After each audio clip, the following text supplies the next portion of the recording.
This episode has been sponsored by Meter, the company building better networks. If you're a technology business leader today, you're facing some really big challenges. CapEx and OpEx expenses continue to go up. There's a shortage of highly skilled networking professionals, and you want to make your teams more productive while also bringing down your total cost of ownership. Well, I've got some really good news for you. Meter is going to help you achieve all of that. Meter delivers a complete networking stack, wired, wireless, and cellular, in one integrated solution that's built for performance and scale. Meter has an entirely different business model. They're going to take on all of the risk for one predictable monthly fee.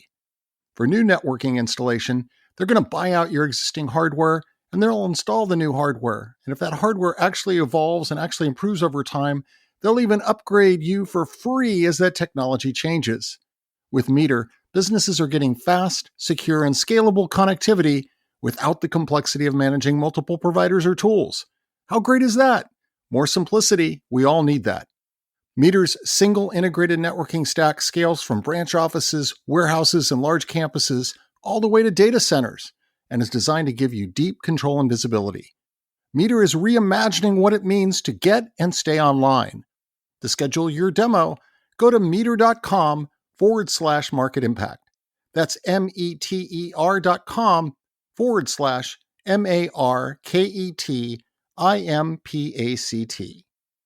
Welcome to another edition of Market Impact Insights, your podcast source for business leadership perspectives to help your business grow. Hear from experts in marketing, sales, business strategy, and more, with practical advice for business success. Make sure you won't miss the latest episodes by visiting marketimpactnow.com. Now, here's your host, Dan Albaum.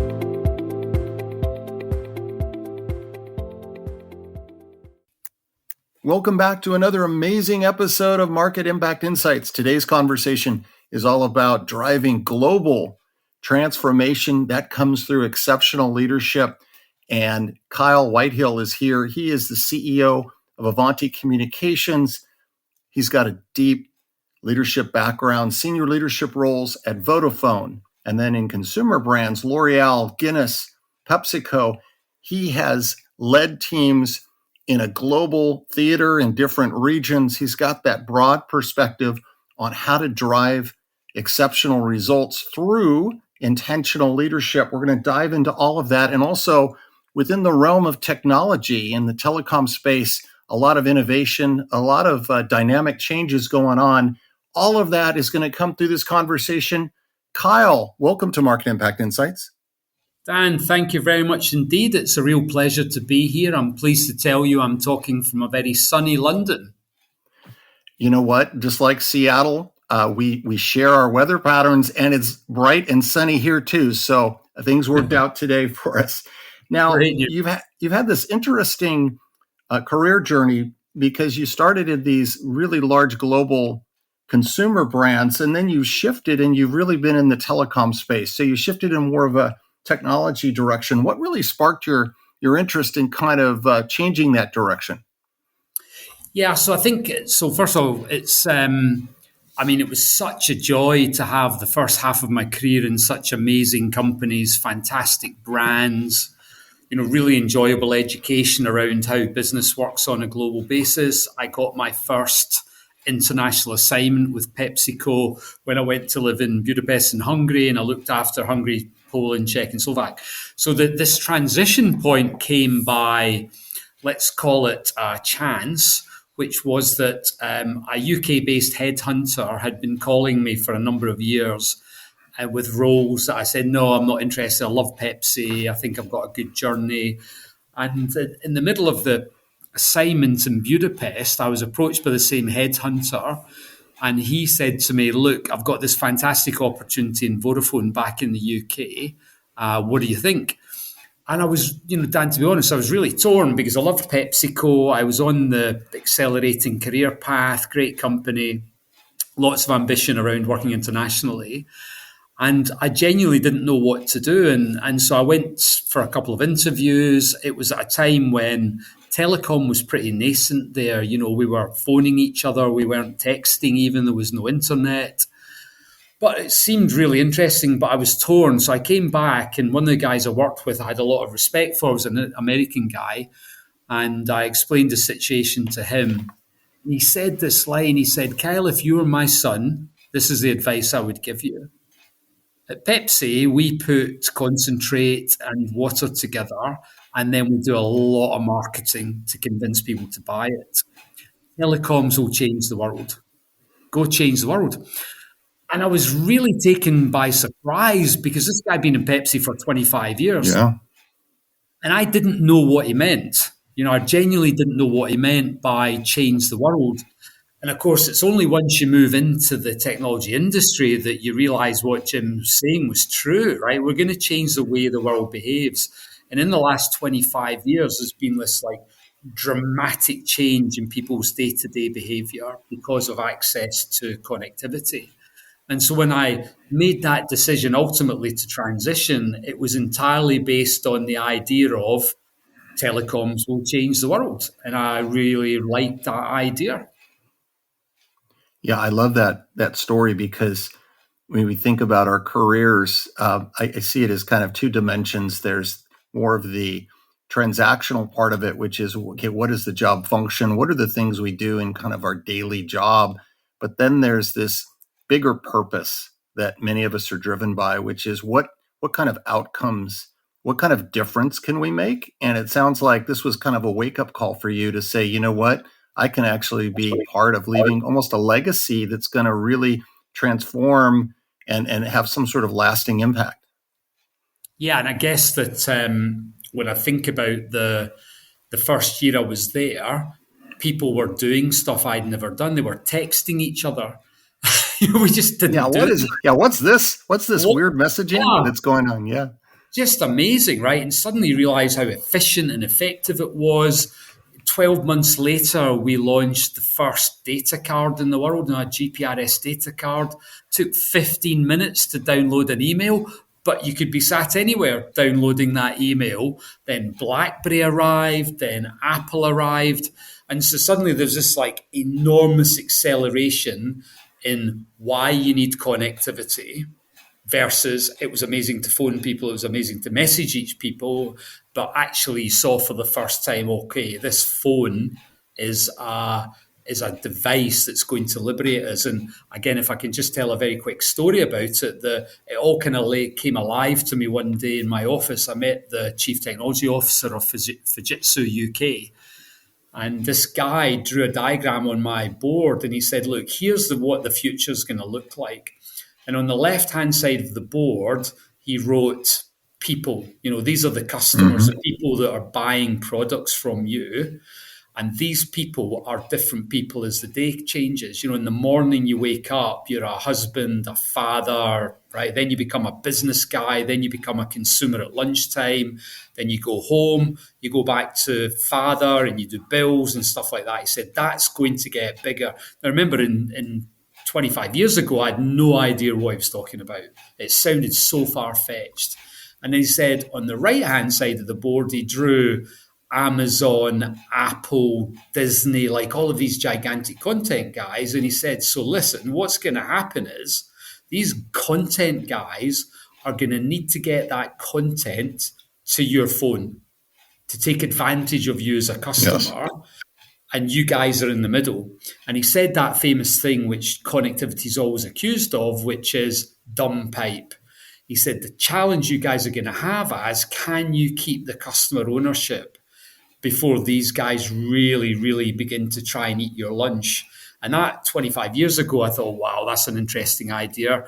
I don't know if that's going to happen or not. And of course, the last 25 years, we've seen a completely different approach to customer connectivity over the top, like WhatsApp, content coming onto your phone, but building relationships with different people. So I thank Mark a lot for that moment of bringing to life for me what was likely to happen over the next 20 to 25 years. And being part of that's been a real privilege. Now, when you think about this journey that you've had, including more recently shifting into a bit more of an entrepreneurial type of path, what's been some of the biggest learning you've taken from that? And have there been surprises for you along the way? Oh gosh, yeah, it's an astonishing transition, and I use an example even from yesterday morning. So I went to a telecoms event at a big headhunter yesterday morning, and the guest speaker was a fabulous guy called Mark Evans, who I'd worked with back in Vodafone UK 20 years ago. He'd gone one path, which was he stayed in big companies, and he'd just kind of like come out of a very big assignment with Telefonica Group in Madrid. And of course, I came out 7 or 8 years ago in a completely different direction. So he spent his entire career, large international companies, done very well. And then I took a gamble 7.5 years ago, which was to come into a much smaller company that was highly distressed, owned by American hedge funds, and they just wanted dramatic turnaround. But my naivety was that, when you work for large international companies, cash it just isn't an issue. We're worried about revenue and EBITDA, but cash is not an issue. From the second I arrived 7.5 years ago, cash was the most important thing in the company.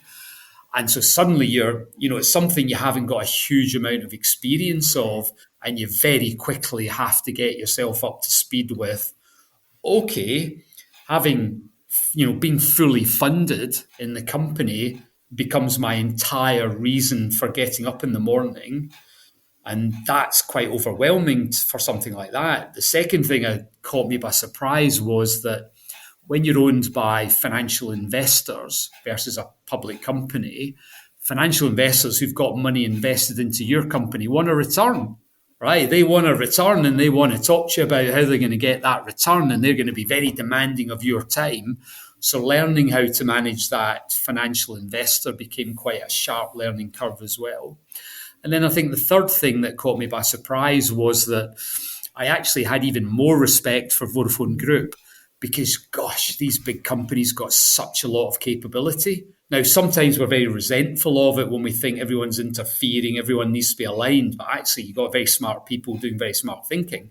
When you come to a smaller company that's more entrepreneurial, you just don't have the breadth and depth of capability that you have in a bigger company. So suddenly it's on you and a much smaller number of people to get stuff right because there's nobody else above you. There's a board, right? It's nobody else above you. And that was a sharp reminder of, I think I've got great experience. I know how to do this, but I'm doing it in a completely different context. So I think those are the things that really got me right at the start. Was coming from big company to smaller company is quite a culture shock. Yeah, and then the pressure you were talking about when you've got the financial investors. And so the phrase that came into my mind as you were talking about that was inquiring minds want to know. There's this constant, I'm sure there was no shortage of help and curiosity into like, how are things going? And there had to be this pressure to, how do you balance the long-term strategic with that pressure to deliver maybe shorter term returns? It was short term. It was just get going. It was just find revenue really quickly, turn that into cash. It was firefighting probably for the first 6 to 9 months to get stability. And I found that very interesting because I was used to 3 to 5 year business plans. I was used to board meetings with lots of big strategic topics. And of course, these guys wanted to know, have you closed that contract? When does the cash come from that contract? And that was a very focusing moment, and it was the right thing for them to do because they'd invested $1.2 billion into this amazing network, but the previous team just hadn't been able to sell the products. And therefore my idea of how to build confidence in them was, well, guys, relax. I know how to sell. I've been around customers my whole career. I know how to sell. I know how to turn our products into compelling propositions for people. Let me go get it done. Right? Let me go get it done. And I think, again, a short tangent on the story where I kind of got that from was that one of, I think, our most talented global businessmen is a guy called Rajiv Suri, who'd taken Nokia, the network operator, from a massive loss-making business into very profitable by the time he left. And when he joined Nokia, he spent the first 100 days on the road with customers. Mm-hmm. And when he came back to the board meeting and they sat down, the board said to him, why have you not been in the office fixing things? And he said, because the office doesn't buy anything from me. but all the customers I've seen have told me why they're not buying as much from us anymore. So now my job is to turn that into making them buy more from us. So sorry, guys, but that was my job. And I loved that story because that was like a $6 billion company was doing it in. And I think that's true about any company of any size, is that the office doesn't buy from you, customers buy from you. Yeah, it's customer focus, customer first. I mean, that's so foundational for long-term success. And there's so much going on right now. We see a lot in the news around, innovation in this telecom space. Satellite technology is the big thing. And you've got a lot of experience in these less developed global markets. How do you see that leveling the playing field in terms of bringing technology more across into these underserved markets? And, how do you see that changing the global strategic landscape going forward?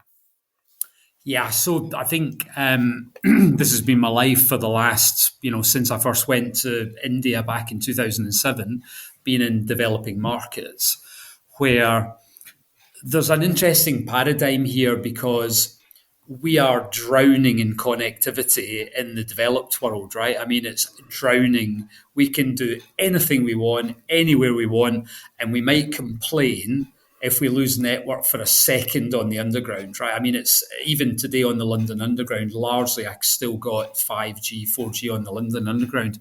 When you turn up in a rural Indian village, you're suddenly faced with, so what's really going on here and why do they really need access to the internet? Because their key driver is not content. Content's like some weird dream that might happen at some time in the future. So what this small Indian village or this northern Nigerian village want is access to communication, because the ability to generate more income is tied to things like not having to travel 25 kilometers to the nearest town to find out what the price of fertilizer is, and then, another long journey back home to do it. So suddenly communication opens up a whole income stream or efficiency stream for people living in rural communities, or being able to phone family members in a village 2.5 hours away. So I saw there the power of, this is not about an app. This is about the ability to communicate effectively. And then the second thing I saw was in South Africa, in Eastern Cape in South Africa, where we were demoing connectivity between the hospital in the main city, fantastic modern teaching hospital, right out to a rural community about a 6-hour drive away. And talking 6-hour drive in a 4x4, bouncing up and down rivers, all that kind of stuff. And it was a midwife scanning a pregnant lady. And so the satellite connectivity between the hospital and the clinic meant that the teaching hospital could watch the scan in real time as the lady did it. And it was amazing. And the lady'd come into the clinic because she thought that she was too big for being 7 months pregnant. And so as the scan was going round, the teaching hospital consultant said, "That's because you're having twins."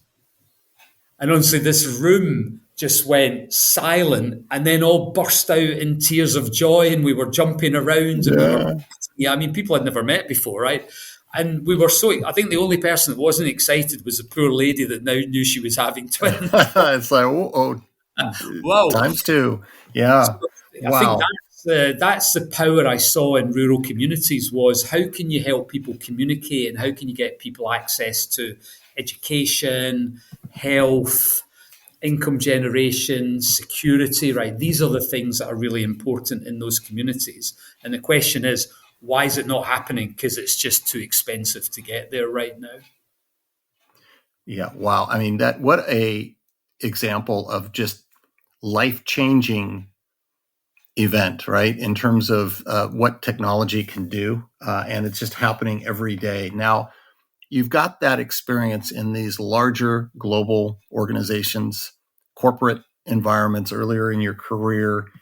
And, I talk to a lot of leaders that are working in larger organizations, and for all the resources and the cash you talked about, cash is not necessarily an issue, but just the political, complex, cross-functional nature, right, of those organizations, sometimes it can be challenging to advance innovative, new, bold ideas. What advice would you give leaders that are maybe in that kind of an organization, but they want to continue to drive innovation? They're really motivated to do that. How can they make that happen when you've got a lot of the challenges and the complex structure there? Okay, so I have two thoughts on that.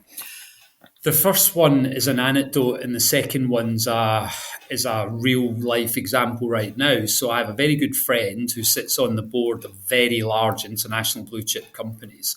And at every main board meeting every quarter, there's a topic called "How can we become more entrepreneurial?" And then somebody comes from one of the business units or one of the internal functions and does another presentation saying, "Hey, this is how we need to become more entrepreneurial." And I said to her, "What happens then?" She said, "We all agree with it. They go off and nothing changes." I really laughed and said, Oh, "That's because you don't want to be more entrepreneurial. The company doesn't allow you to become more entrepreneurial. It just doesn't. It strangles entrepreneurship. It strangles people wanting to do something different." And I really worry about that. And then the second one, which is the first one was the anecdote, is when I was in Vodafone Group, we hired 300 people from the new content world, brought them into London in one office in Paddington, and created a complete wall around them. Brilliant people, technically really clever people. And what they were supposed to do was to bring to life how a mobile operator could get into the whole world of monetizing content, apps, ecosystems. And the rest of the company hated them. I mean, just like hated them. mhm. It just never got any traction because they were like bringing a piranha into a rare tropical fish environment, right? People just didn't trust them, felt they were threatening, and within 2 years, all 300 people had left. So what I learned from that was in a big company, if you want to foster innovation, then you can foster innovation within your own group using the people that you have. Hey, maybe you want to go out and find someone who's a bit different, but embed them into your team so that they become of who you are, because you can't win in a big company unless it comes from within the big company. So that's my view of around how to foster innovation. If I want to do something, I'll go bring somebody in and say, right, sit in my team and then help us to be more entrepreneurial, help us to be more creative, help us to launch this product, help us to do this differently, help us to do it. Because if you can get us to sponsor and support it, it will happen. And then it will begin to move around the rest of the company. Because people love best practice. Big companies love best practice. If we see best practice in one bit, we bring it over and we try and do it. That's what I think the golden nugget there is about, turning your innovation into best practice. Yeah, I really like that. It's starting closer to home, get some momentum. And then, a lot of times that can become contagious, right? If you're able to drive some innovation within your particular team, that's an example, and others are watching. And then the light bulb goes off, as opposed to trying to overreach and try to go too big, too broad before you've actually got that momentum closer to what you're directly leading and managing. And Dan, it becomes competitive. If I'm sitting there as a business unit leader and I'm at a presentation and like the group CEO has asked another business unit to come present this brilliant idea, I'm sitting there boiling at the start with like, why didn't we do that? We should do Yeah. that. Let's get on with it, right? I'm not sitting there thinking, I'm never going to do that, because I think that would be really bad and childish. So yeah, I think competitive, contagious are really good words. Now, you've also spoken about the importance of confidence in being a real difference maker in an organization. Can you share a little bit more about that? So I remember way back, probably when I get my first big job, say around 2004, and the group CEO of Vodafone was a guy called Arun Sarin, an American guy, and I loved him. I absolutely loved him because he was charismatic and confident and a global businessman. And just when you saw him speak or talk or engage with someone, he had this real charisma and confidence about him. And when I watched him, I used to think, oh, yeah, I would quite like to have that same sort of presence and charisma and confidence. But the question you're asking me is, why, right? What is it about that that's so compelling? Well, the way I like to frame it up is that if you're a leader in an organization, whether you're leading 10 people or 10,000 people, when you get onto stage, the core task you have is to make that audience look at you and think, thank goodness that person's in charge. I'm happy that I'm working for a company where that person's in charge and I'm going to follow that person. And that's how I felt every time I saw Arun was I go back to my office, call my team in and go, right, this is what Arun said. I agree. I think we need to do this. Like, let's get on with it. So I want to make sure that whenever I stand up or I'm in a meeting or whatever it is, I want people to feel my confidence about what we're trying to achieve, giving them confidence about what we need to do together, because that confidence becomes then your word contagious, that they go and talk to their teams and go, Kyle's got it nailed. This is exactly what we want to do. This is how we're going to do it. And he thinks we can get it done in this time frame.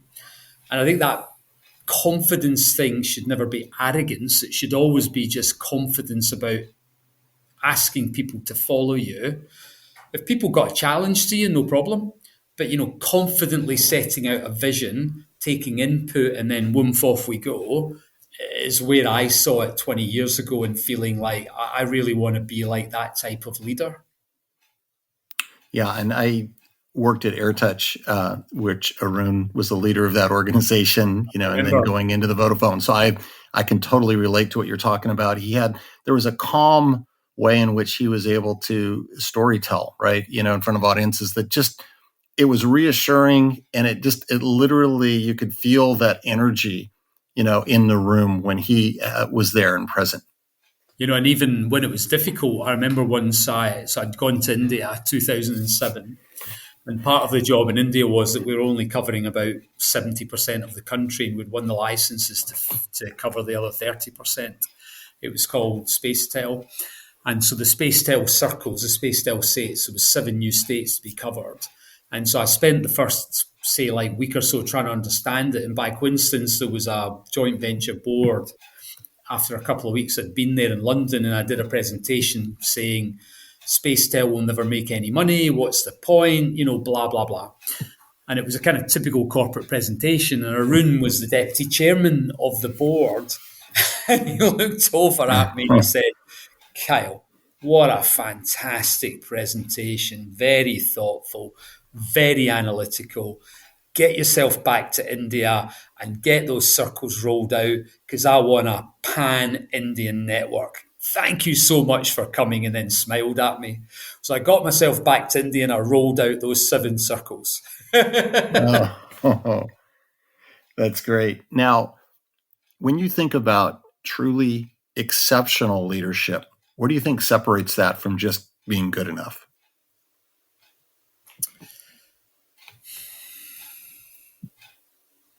Okay, so the core competencies of a great leader, right? First of all, is going to be that you have the intellect to be able to define vision. You have the experience to be able to take that intellect and bolt it onto the experience and capability you've built up over time. But then the final bit of the jigsaw puzzle is you don't have all the answers, but I think exceptional leadership really understands that you can't get this done without great people around you. You just can't do it on your own. And I've seen lots of great CEOs turn up as a great finance CFO or a CTO or whatever, who just didn't understand that having a great team of people that complement your skill set allows you to be released to spend the time that you should be doing, which is what's the future all about, motivate, engage people, talk to customers, understand the dashboard. So I think that ability to build and lead a very, very talented set of direct reports creates the difference. Yeah, it's really, and part of that is identifying potential and building, not just bringing in the skill sets, I think, but there's an aspect of it, which is you got to have the right chemistry too across that leadership team, right? Different, maybe complementary strengths, areas of development. So it's kind of like you're orchestrating and building that organization. That's remember in the old days, it used to be the accusation at Ford or IBM that it was all men. They all wore the same suit, the same shirt, the same tie. They all had the same haircut. And so it was a kind of clone philosophy in those big companies. And then I think over the last 30 years or so, certainly in my lifetime of career, diversity's been a joy. Diversity's been a joy because of not only can men think differently from each other, but women can, and different people with different contexts and different backgrounds can really bring something to the party. And there was a lot of resistance to that 30 years ago. It was hire in your own image, hire people that you know and understand, and don't be challenged. Whereas I think smart people understand that being challenged is a really healthy thing to have in any team. It can sometimes be challenging because you can have team conflicts. And this team I've got today, I mean, we're averaging 6 years between the 8 of us over a 7-year tenure of mine. So there's a lot of continuity.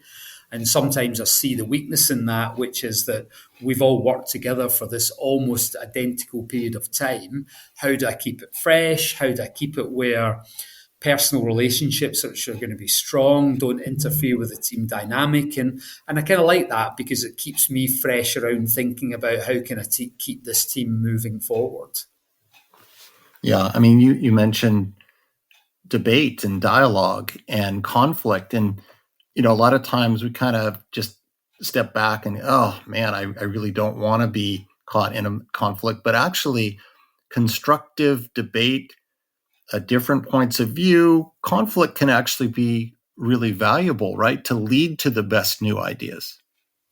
Yeah, and I think the principle there is about taking that word conflict and thinking about the different types of conflict you can have. So naked hatred, no, absolutely not. Deep resentment, no, absolutely not. Challenging someone's position or program or baggage or philosophy is super healthy. And I have that in my team 100%. I have openly got people with massively different personalities, from a very introverted person to a very outgoing person. And what I found is I've had to spend a lot of time, even for myself, trying to re-understand, okay, I've known you for 7 years and we have a really strong relationship because we spent so much time traveling together, but you cannot get on with that person in the team. I need to help them to try and facilitate this relationship together because they're super important for me. But when they come together in a meeting, I can see that they're desperate to have a go at each other.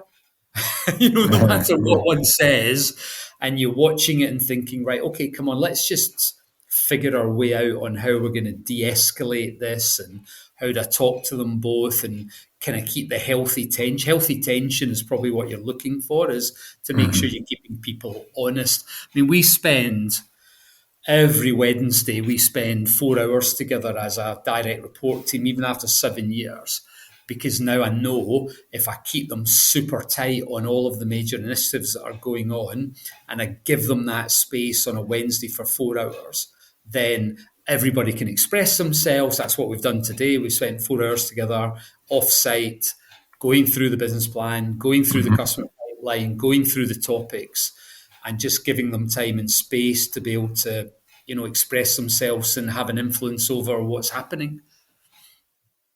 What's the best piece of business advice you have ever received? One of the early ones was, don't chase money. If you're any good, money will find you. And it's really tempting at times to, in a business career, is to change a job for a bit of money or get annoyed with someone and leave. So I think from my perspective, the best business advice I got was in that sphere of, in a 40-year career, you're going to have 28 bosses on an average of 18 months. And you need to, if you love the company, you love your job and you love your boss, then that's golden. If you love the company and you love your job, but you're having a tough time with your boss, don't leave. Yeah, it will play out over time. But if you've got I hate the company, I hate my job, and I hate my boss, right? You got to move on. And I think probably that was the best business advice I got was don't leave for money, but stay in a company if you've got the right environment and you'll flourish. And be careful about running away from something that will resolve in a short period of time. Yeah, it's interesting because there's been a lot of research around people who leave organization. Like, what is the trigger for that, for them leaving? And more often than not, it comes down to the relationship with their direct manager more than the company. I mean, sometimes there's doubts and it's just not a cultural fit at the company, but more often than not, it tends to be that relationship. If you get a quote bad boss, and then it's a shame sometimes because if you just had a little more patience and were playing the longer game, then maybe there still would be a path for you to you get through that, maybe move to another position in the company, and then you could flourish. But just usually people are motivated to just, I got to get out of this situation if it's really bad. Yeah, and that's human. And I think that's it. The phrase is called you join a company and you leave a person. And I Yeah. think that's really sad at times, especially if you're working for a good company. It doesn't have to be a gigantic, any type of company. And I meet lots of people who have worked in small companies with a crazy founder who's impossible to work with, but they just loved what they did, right? They just absolutely loved it. They loved being in the startup environment. But this person was just completely crazy every day, unsustainable. Much easier in a bigger company to think, yeah, hang on a minute. I absolutely love working for this brand. It's exactly how I felt at Vodafone. I did 17 years, had good, bad, and indifferent bosses, but by and large, I had really good line managers because the company culture demanded that you were a good line manager. And if you weren't going to survive. You know, you were going to get found out really quickly that you weren't able to manage a team effectively. And I think that's what good companies are getting much, much better at now. Kyle, when you think about the future, what makes you optimistic?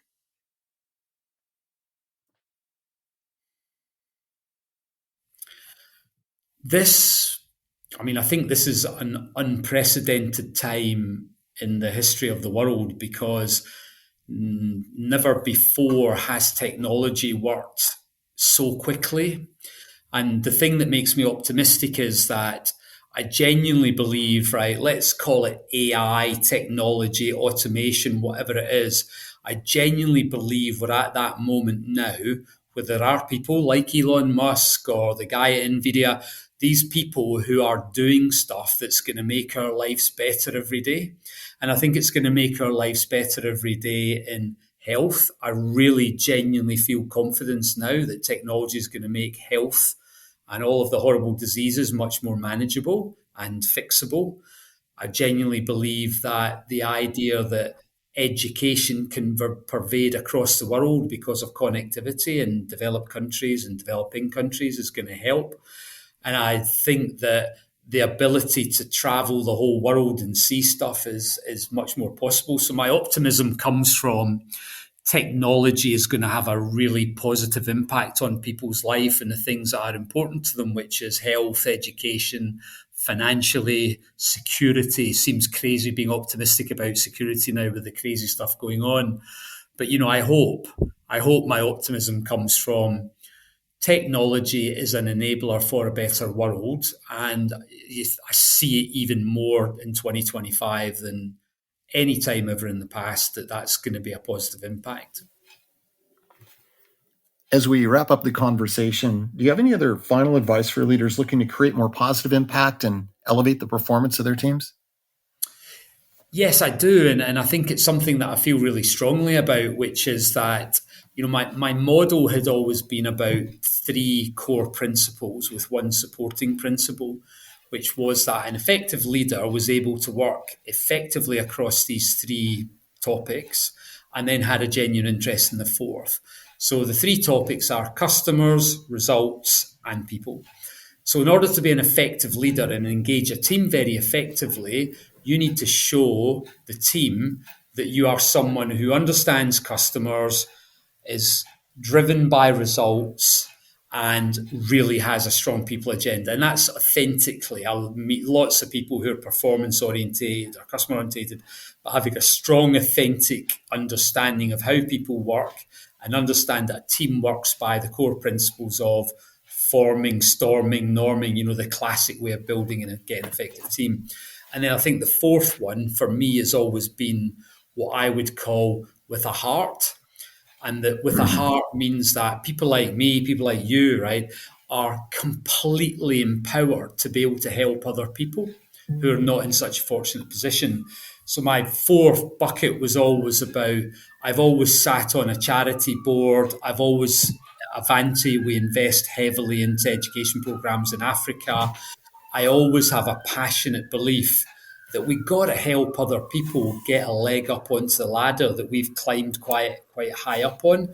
And I think when people see that rounded executive of, I understand customers, I understand how to drive results, I understand how to optimize people, and I do it with a big heart, I think that's a really compelling way to begin a leadership journey. That's the whole package. What a way to wrap things up. Kyle, thanks again for joining and really inspiring us in terms of global transformation, not just through technology, but how we lead and how we elevate others inside of our organizations. Really enjoyed the conversation. Enjoyed the conversation with you, Dan. Thank you so much for giving me the opportunity to talk to you and the people who are going to listen to that. Really enjoyed it. Thank you. And a reminder, please continue to give the gift of feedback to help make this podcast even better. You can do that by going out and giving a rating and a review. It's so easy to do on all the major podcast platforms, including Apple Podcast and Spotify. And as always, make sure to visit marketimpactnow.com for the latest in business leadership perspectives. So long until next time.